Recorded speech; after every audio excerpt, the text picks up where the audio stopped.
साईनगर रे साई मंदिर प्रतिष्ठा उत्सव बड़चणा ब्लॉक 16 पंचायत अधीन साईनगर रे आज शिरडी साईबाबा एक नूतन मंदिर प्रतिष्ठा उत्सव अनुष्ठित हो जाइछि। बड़चणार मान्यवर विधायक श्रीजुक्त अमर नायक मुख्य अतिथि भाव जोगदे यार शुभ उद्घाटन करथिले। 16 पंचायतर पूर्वतन सरपंच श्रीजुक्त नीलमणि राउत सम्मानित अतिथि भाव जोगदे ग्रामवासी को उत्साहित कराइथिले।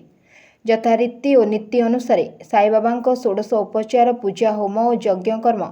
नूतन विग्रह प्रतिष्ठा प्रसाद सेवन श्रीक्षेत्र सम्राट भजन संध्या पक्षर सुनामधन्य कंठशिल्पी माने साईबाबा भक्ति संगीत परिवेषण करथिले।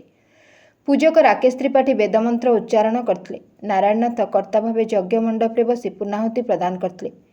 त्रिलोचन साहू, शिव महारणा, पप्पू बेहेरा, चंदननाथ, मानगोविंद साहू, सुरेंद्र साहू, तरणी बेहेरा प्रमुख कार्यक्रम को परिचालना करथिबा बेले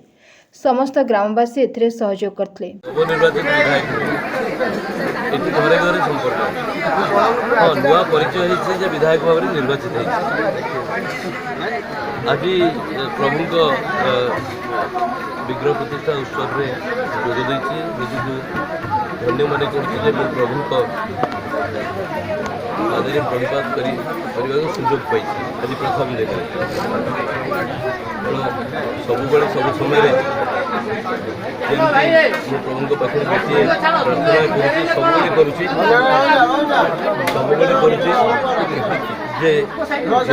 लोकों सहित से आज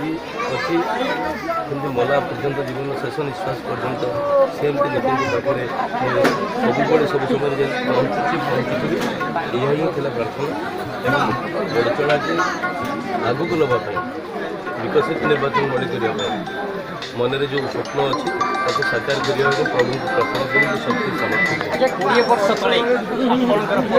अमर कुमार नायक आज दिन में विधायक अमर कुमार नायक मैंने मुझे भी जो माइक घोषणा कर माननीय विधायक अमर नायक मत असहज मन होता कि मत जमी बापू भाई डाकुले जमी बापू डाकुले से डाक सब सब समय थाऊ औपचारिकता दृष्टि कौटी को मंच किए व्यवहार कर मत कि भल लगुनि मत असहज लोक मुहूर्त कथा